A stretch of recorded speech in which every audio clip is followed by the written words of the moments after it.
remembering the day Siberia burst into flames.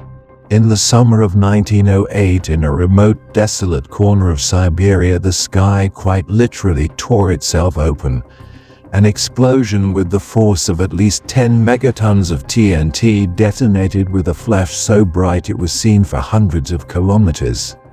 It was a blast hundreds of times more powerful than the atomic bomb that would later fall on Hiroshima. It flattened a stretch of forest larger than a modern city, knocking over an estimated 80 million trees and sending a shockwave that rattled the entire globe. But the biggest mystery of the Tunguska event wasn't just the sheer force of the blast. It was what it didn't leave behind. There was no giant crater, no obvious smoking chunk of whatever had caused it, just an eerie, silent wasteland of scorched, flattened earth. The story that day didn't start with a bang, but with a terrifying, searing heat. Hundreds of kilometers away, people were just starting their day when they were confronted with what looked like a second sun.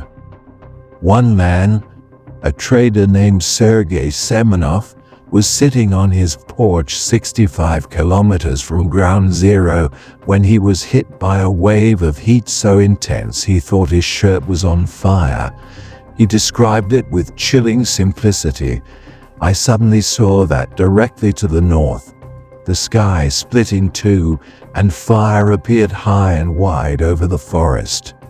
Just moments later, a deafening crash threw him to the ground, and the very earth seemed to shake. He was one of the lucky ones. He had just witnessed the arrival of a cosmic visitor that would kick off one of the greatest scientific riddles of the modern age." For the scattered communities of the Siberian taiga, June 30th, 1908, must have felt like the end of the world. The indigenous Evenki people who heard it reindeer closest to the blast reported seeing the sky split open right before a hot wind, like a cannon blast, ripped their huts to shreds. They were thrown through the air, knocked out cold, and awoke to an absolute nightmare. One recalled the horror. Trees were falling, the branches were on fire, it became mighty bright, as if there was a second sun. Further out, the stories were just as wild, if a little less destructive. People saw a flying star with a fiery tail, or a red balloon blazing across the sky. In one village, a man saw a pillar of fire shoot upwards, followed by what sounded like artillery fire. Panic swept through the region. Villagers ran weeping into the streets, convinced some terrible judgment was upon them. And for days afterward, a strange calling card from the event lingered. The night skies across Europe and Asia glowed with an unnatural light, so bright that people in London could reportedly read newspapers outside at midnight. Seismic stations as far away as Germany registered the shock wave, a silent testament to its unbelievable power. And yet, in the chaotic Russian Empire, the event remained a local terror. Just a collection of scary stories from a place few had ever heard of. The rest of the world had no idea, and the scientific community would stay in the dark for years. It took almost 20 years for the first scientist to finally make his way into this scarred landscape. That man was Leonid Kulik, a Russian mineralogist who became obsessed with the local stories of a giant meteorite. In 1921, while on a survey for the Soviet Academy of Sciences, he heard the accounts and knew he was onto something huge.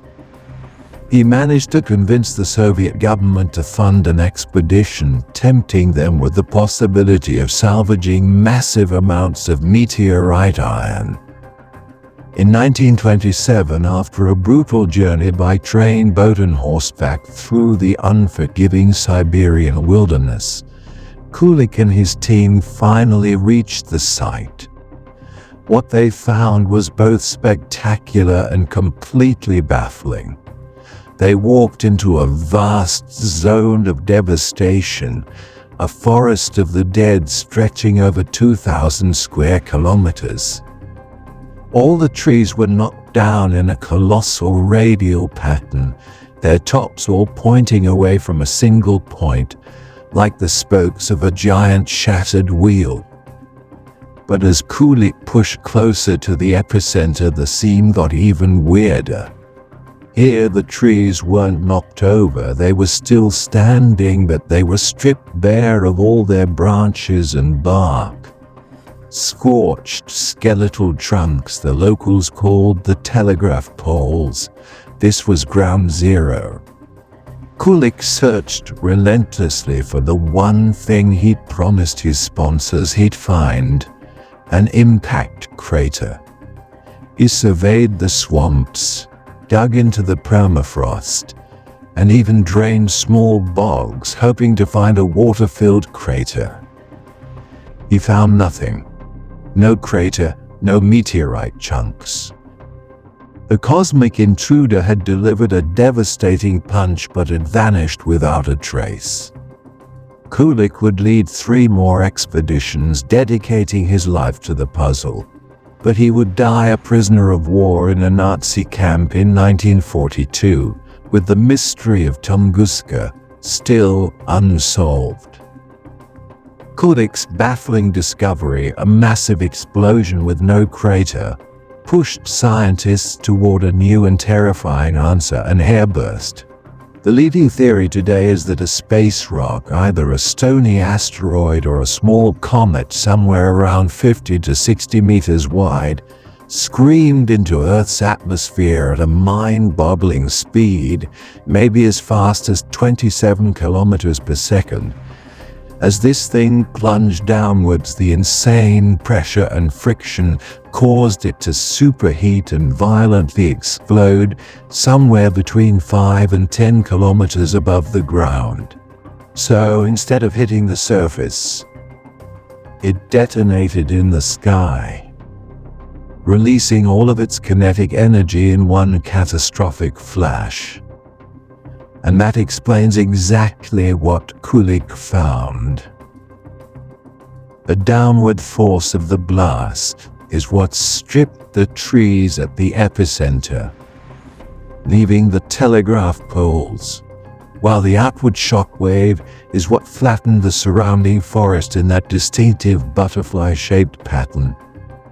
The fireball's intense heat would have scorched the landscape and started fires, but the shockwave racing out right behind it would have blown many of them out almost instantly. The energy unleashed was staggering, equivalent to a 10 or 15 megaton bomb, a force that could easily wipe a major city off the face of the earth.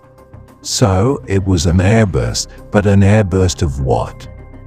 For decades, the debate has boiled down to 2 primary suspects: a comet or an asteroid. The comet hypothesis, first floated back in the 1930s, seemed to fit perfectly. Comets are basically dirty snowballs, a mix of ice, dust, and rock. An icy body like that would have completely vaporized in the explosion, which would explain the lack of any big fragments. Thus, all that ice vaporized high in the atmosphere could have created the particles that caused those bright nights over Europe. Some scientists even suggested it was a piece of comet Enki, since the explosion happened during the Beta Taurid meteor shower, which is linked to that comet. Lately, though, the asteroid theory has been gaining a lot more ground. A rocky asteroid is much denser, but it could still produce an airburst if it hit the atmosphere at just the right angle and speed to break apart. The smoking gun, or rather the smoking dust, comes from tiny microscopic particles found in the Siberian soil and preserved in tree resin from 1908. Expeditions have found tiny magnetic spheres containing high levels of nickel and iron, minerals that are common in meteorites but rare on Earth's surface. It seems the object didn't just vanish. It shattered into a rain of microscopic dust. The debate isn't totally settled, but the evidence is tilting towards a rocky visitor from space. Of course, when you have a mystery this strange with no obvious culprit, you're going to get some wild theories. The Tunguska Event has been a magnet for exotic explanations and has become a staple of science fiction and conspiracy theories. Some guessed it was a collision with a tiny piece of antimatter causing total annihilation. Others proposed a miniature black hole zipped right through the planet. During the Cold War, a few people even suggested it was an exploding alien spaceship. And another popular theory you can still find online blames the inventor Nikola Tesla, suggesting he was secretly testing a powerful wireless energy weapon from his tower in New York and accidentally zapped a remote patch of Siberia. As fun as these ideas are, they all have one thing in common: a total lack of evidence. The scientific community remains focused on what the data points to: a natural cosmic impact. The Tunguska Event wasn't just a local Siberian mystery, it was a planetary wake-up call. It's a stark and powerful reminder that we live in a cosmic shooting gallery. If an object of the same size were to explode over a major city like London or New York today, the devastation is almost unimaginable. Millions of people could be killed instantly, and the city itself would be obliterated. That terrifying thought is what spurred the modern field of planetary defense. Agencies like NASA now track thousands of near-Earth objects, or NEOs. The incredible success of the DART mission in 2022, which proved we can actually change an asteroid's path, was a huge step forward. It showed that with enough warning, we might be able to defend ourselves. Still, the constant discovery of new asteroids that pass uncomfortably close to Earth shows that the threat is always there. Tunguska was a warning shot from the cosmos, a demonstration of the incredible power lurking in the quiet darkness of space. More than a century later, the forest in Tunguska is slowly growing back, covering the scars of that terrible morning. But the mystery is still there. We know there was a massive explosion. We have the chilling accounts of those who saw the sky burn. We have the silent proof of 80 million fallen trees, but we still don't have the final, definitive answer. Was it a comet that simply melted away, leaving only glowing skies behind? Or was it a stony asteroid that shattered into a cloud of cosmic dust? The Tunguska Event is more than just a historical riddle. It's a reminder of our planet's place in the universe and its vulnerability. It forces us to look up at the night sky not just with wonder, but with a healthy dose of respect, and to ask a pretty serious question: when will the next one show up? What do you think really happened over Siberia in 1908? Was it a comet, an asteroid, or one of the more exotic theories? Let us know your thoughts in the comments below. And if you want to dive into more of history's greatest unsolved riddles, make sure to subscribe and hit that notification bell so you don't miss our next investigation.